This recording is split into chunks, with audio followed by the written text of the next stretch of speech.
लगातार डेंगू का कहर बढ़ता जा रहा है। आपको बता दें कि 24 घंटे में डेंगू के बढ़े मामले 2.5% डेंगू के मामलों में आई तेजी। कानपुर में मिले 58 नए संक्रमित, लखनऊ में 54 नए संक्रमित, अंबेडकर नगर में 7 नए मरीज। देश में लगातार डेंगू के मामलों में हो रहा है इजाफा। आपको बता दें कि 8 नवंबर तक की रिपोर्ट के मुताबिक यूपी में पूरे 9,000 मरीज अब तक डेंगू के हो चुके हैं।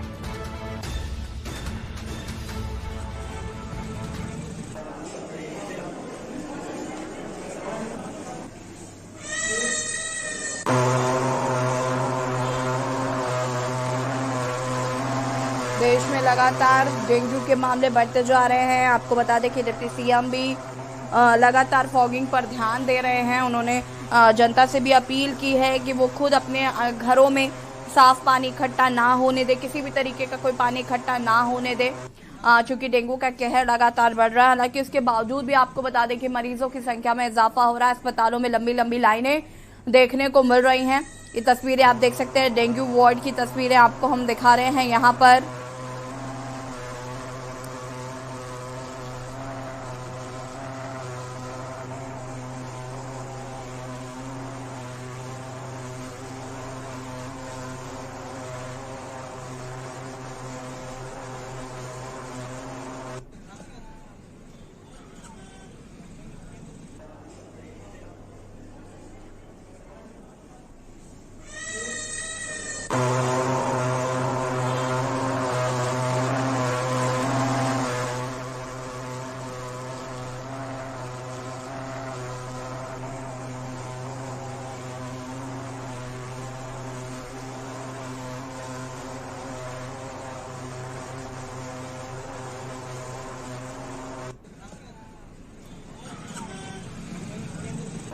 देश में लगातार डेंगू के मामलों में इजाफा हो रहा है और मरीज लगातार बढ़ते जा रहे हैं। अस्पतालों में आपको बता दें कि डेंगू मरीजों की संख्या लगातार बढ़ती जा रही है और अस्पतालों के हाल जो है वो भी बेहाल है। कहीं कहीं पर अस्पतालों की स्थिति ठीक है तो कहीं कहीं पर अस्पतालों की स्थिति बहुत खराब भी नजर आ रही है।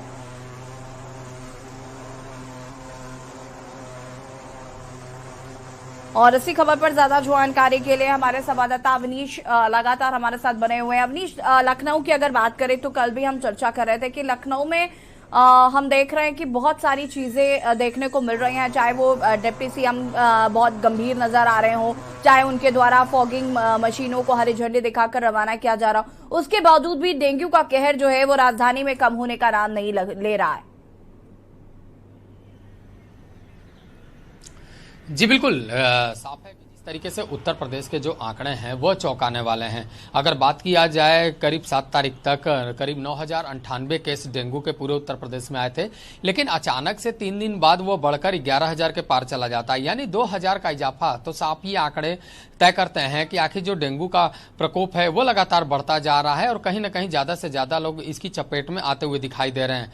हालांकि राज्य सरकार अपनी तरफ से दावा तमाम कर रहा है कि बचाव जागरूकता अभियान चलाया जा रहा है, अस्पतालों में बेहतर सुविधाएं की गई हैं, अलर्ट जारी किया गया है, सभी चिकित्सक और पैरामेडिकल स्टाफ के जो छुट्टियां हैं उसको रद्द कर दी गई हैं, सभी की अलग अलग ड्यूटी लगाई गई है।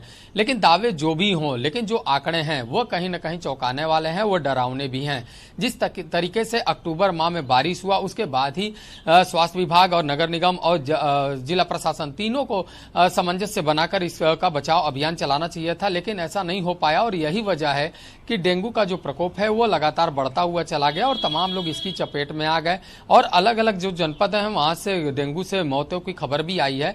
तो ऐसे में कहीं ना कहीं ये चिंता का विषय है और इसी को लेकर उप मुख्यमंत्री ब्रजेश पाठक ने एक बड़ी बैठक की थी। उस बैठक के दौरान भी उन्होंने कहा था कि पूरे उत्तर प्रदेश में एंटी लार्वा का छिड़काव और फॉगिंग ये विशेष तौर पर चलाया जाए। मुख्यमंत्री योगी आदित्यनाथ ने भी जब बैठक की थी उसमें तमाम जो शीर्ष अफसर हैं उनको भी निर्देश जारी किया कि किसी भी तरीके से जो डेंगू की लड़ाई है वो जारी रहनी चाहिए, सतह पे काम होना चाहिए। घर घर जो बुखार के मरीज हैं उनका सर्वे होना चाहिए, उनको ट्रेस किया जाए, उनको अस्पताल ले जाया जाए और बेहतर इलाज दिया जाए। अगर दवाओं की जरूरत है तो उनको घर घर दवाएं भी पहुंचाए जाएं। यानी पूरी तरह जो सर्विलांस की टीम है उसको एक्टिव करने का मुख्यमंत्री योगी आदित्यनाथ ने निर्देश दिया था। उसके बाद उन्होंने ये भी कहा था कि जितने भी अफसर हैं वो फील्ड में उतरे, जितने भी मंत्री हैं अपने अपने क्षेत्र में जाएं, वहां पर देखें और बचाव कार्य में लगें। और यही वजह है कि लखनऊ में भी ये तस्वीर देखने को मिली जब उप मुख्यमंत्री ब्रजेश पाठक और नगर विकास मंत्री AK शर्मा दोनों ने कमान संभाली और अलग अलग क्षेत्रों में गए। कल ही उप मुख्यमंत्री ने करीब 400 फॉगिंग वाहन और एंटी लार्वा छिड़काव के जो वाहन हैं उनको हरी झंडी दिखाई थी और दावा किया था कि पूरे लखनऊ में तेजी से इसका छिड़काव किया जाएगा ताकि जो डेंगू का प्रकोप है उसको कम किया जा सके। अगर अस्पतालों की बात करें तो अस्पतालों में भी बेहतर सुविधाएं मुहैया कराने के लिए फीवर हेल्प डेस्क स्थापित की गई है। जो भी बुखार के मरीज जाएंगे वहां पे उनकी स्क्रीनिंग की जाएगी। अगर वो डेंगू के मरीज मिलते हैं तो उनको डेंगू वार्ड में भर्ती किया जाएगा, वहां पे उनको बेहतर चिकित्सा दिया जाएगा ताकि वो जल्द से जल्द ठीक हो पाए। उन्होंने ये भी दावा किया कि जो प्लेटलेट चाहिए उस प्लेटलेट की भी कोई कमी नहीं है। जितने भी ब्लड बैंक है वहां से बेहतर प्लेटलेट वो ले सकते हैं और प्लेटलेट से इलाज दे सकते हैं। तो यानी डॉक्टरों की जो सुपर स्पेशलिटी की टीम है उसको भी तैयार रखा गया है। और इसमें खास बात एक और है कि केंद्रीय मंत्रालय ने भी अपनी तरफ से एक डॉक्टरों की टीम भेजी जो कई जनपदों में गई उत्तर प्रदेश के और वहां पे पूरी निगरानी रखी जा रही है। यानी पूरा जो एक रणनीति है उस रणनीति को तैयार किया गया, उसे जमीन पे उतारा गया। लेकिन कहीं ना कहीं इस रणनीति के ऊपर जो डेंगू के आंकड़े हैं वो दिखाई देते हैं और यही सबसे चौंकाने वाले आंकड़े हैं। तो साफ यह है कि अभी इन दिनों जो डेंगू का प्रकोप है वो थमा नहीं है। हालांकि जो विशेषज्ञ हैं वो बताते हैं कि जब 20 डिग्री के नीचे तापमान पहुंचेगा तब डेंगू का असर कम होगा। यानी 10 दिन बाद ऐसी स्थिति आएगी जब 20 डिग्री के नीचे तापमान होगा रात का तो डेंगू का जो प्रकोप है वो कम होगा। उसके बाद डेंगू धीरे धीरे गायब हो जाएगा। लेकिन इन दिनों लोगों को एहतियात बरतने की भी जरूरत है, लोगों को जागरूक रहने की जरूरत है और जितने भी मानक बताए गए हैं, जो गाइडलाइन दिया गया उसका जरूर पालन करना चाहिए। और इसी को लेकर राज्य सरकार भी काम कर रही है। इसमें तमाम जो विभाग सामंजस्य बनाकर काम कर रहे हैं वो भी अपने अपने स्तर से जमीनी पड़ताल कर रहे हैं। और उसी के साथ अगर देखा जाए तो जो डेंगू का ग्राफ है वो भी बढ़ता हुआ जा रहा था। दोनों एक दूसरे को चुनौती दे रहे हैं। अब देखना होगा कि आखिर जो ये आंकड़े हैं कब तक थमेंगे। बिल्कुल अमनीश, देखिए बड़ी बात है कि जिस तरीके से लगातार यहाँ पर हम देख पा रहे हैं कि डेंगू जो है बहुत तेजी से फैल रहा है। साथ ही साथ लोग यहाँ पर अव्यवस्थाओं से भी परेशान है। जैसे कि हम लगातार अस्पतालों की व्यवस्थाओं की भी बात कर रहे हैं, डिप्टी सीएम निरीक्षण कर रहे हैं भले ही, लेकिन बहुत से ऐसे अस्पताल है जहां पर ठीक तरीके से डेंगू का इलाज नहीं हो पा रहा है या अस्पतालों की वजह से डेंगू फैल रहा है। क्योंकि अभी हाल ही में मैंने किसी को सुना था कि वो कह रहे थे कि लोक बंधु अस्पताल के बाहर भी तमाम गंदगियों का अंबार लगा रहता है और तमाम चीजें जो है वो देखने को मिलती है। तो भाई जब ऐसी अव्यवस्थाएं होंगी तो कैसे हम डेंगू पर जीत अपनी हासिल कर पाएंगे? इस तरीके की चीजों पर भी तो ध्यान देने की जरूरत है। जी बिल्कुल, देखिए साफ है कि हर साल गाइडलाइन बनता है लेकिन गाइडलाइन का अगर समय पर पालन हो तो शायद जो संक्रामक रोग हैं, जो मच्छर जनित रोग हैं वो बढ़ने ना पाए। और इसके लिए जरूरी है कि नगर निगम अपनी तरफ से साफ सफाई की व्यवस्था करवाए। क्योंकि जैसे ही बरसात आता है तब तुरंत जो सीवर लाइन है उनकी सफाई की व्यवस्था की जाती है। उसके बाद जो नहरों की सफाई है उसके निर्देश दिए जाते हैं और खुद मुख्यमंत्री योगी आदित्यनाथ इसको लेकर बैठक करते हैं।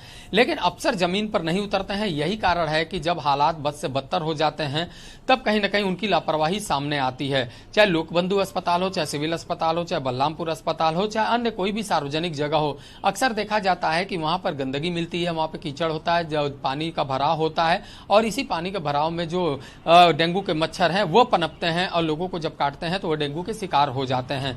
ऐसे में कहीं ना कहीं ये कहना गलत नहीं होगा कि जो अफसर हैं अगर वो जमीन पर उतरकर लगातार काम करते, जो बनाए गए गाइडलाइन है उन गाइडलाइन के मुताबिक काम करते तो ऐसी भयावह स्थिति सामने न आनी पड़ती और तमाम जो उत्तर प्रदेश सरकार के मंत्री हैं उनको जमीन पे न उतरना पड़ता, शायद स्थिति काबू में होती। लेकिन साफ है कि जो बड़ी लापरवाही है वो नगर निगम की ओर से दिखाई देती है। जब बरसात का सीजन शुरू होता है तब उनको साफ सफाई पे विशेष ध्यान देना चाहिए। जब अक्टूबर माह में विशेषज्ञ अलर्ट जारी करते हैं कि अक्टूबर माह में अगर बारिश होगी तो नमी होगी, उस नमी से कहीं ना कहीं जो डेंगू के लार्वा है वो फैलेंगे, डेंगू के मच्छर उससे उत्पन्न होंगे। तो स्वाभाविक सी बात है कि उनको रोकने के लिए साफ सफाई की बेहतर जरूरत होती है और हर गली, हर सड़क, हर सार्वजनिक जगह, हर अस्पताल चाहे वो विद्यालय हो, हर जगह पे साफ सफाई की व्यवस्था होनी चाहिए, लेकिन वो जमीन पे दिखाई नहीं देता। और यही वजह है कि लगातार लोगों की शिकायतों के बाद भी इस तरीके की कार्रवाई नहीं की जाती है और उसका असर होता है कि डेंगू जैसी मच्छर जनित बीमारी जो है अपना प्रकोप लेकर चलती है। अगर इस सीजन की बात की जाए तो इस सीजन में डेंगू के साथ देखा जा रहा है ज्यादा से ज्यादा चिकनगुनिया आ रहे हैं, मलेरिया आ रहे हैं, इस तरीके के भी जो मच्छर जनित रोग हैं वह सामने आ रहे हैं। अभी स्वाइन फ्लू को लेकर भी अलर्ट जारी कर दिया गया है। यानी इस तरीके की अगर बीमारी। ठीक है अवनीश, बहुत बहुत शुक्रिया आपका तमाम जानकारी देने के लिए। 24 घंटे में बता दें आपको कि डेंगू का लगातार मामले बढ़ते जा रहे हैं और इसको लेकर डिप्टी सीएम जो है वो भी काफी ज्यादा सतर्क नजर आ रहे हैं। हालांकि मामले जो हैं 2 दिन के भीतर 2000 को पार कर 2000 और बढ़ गए हैं आंकड़ों में, तो कहीं ना कहीं ध्यान